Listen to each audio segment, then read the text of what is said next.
Welcome to Penrose Learning, where we make understanding easy. You start by connecting the headphones and verifying Windows recognizes the port type. If USB, use the direct port, if 3. 5mm, use the motherboard or front panel jack. Open Settings, go to System then Sound, and observe available output devices so you know current assignments.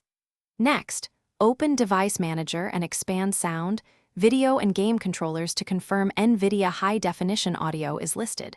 If it's missing, you'll install drivers next. You now install or update the Nvidia audio driver so Windows can send audio over HDMI/DisplayPort or via the GPU's audio endpoint.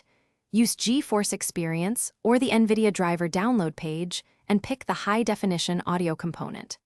Once installed, restart if prompted, then open Control Panel, Sound, Playback tab.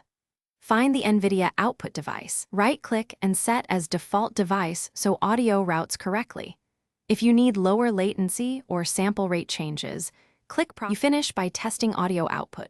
Play a video, system sounds, and a game to confirm the Nvidia device carries sound to your headphones.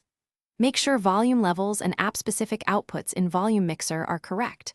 Once done, adjust the device's sample rate and bit depth under Properties Advanced to match your headphones and avoid artifacts.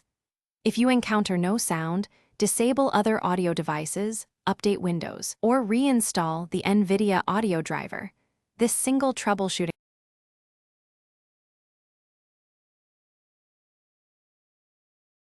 Thanks for watching. If this was helpful, leave a like and consider subscribing. See you next time.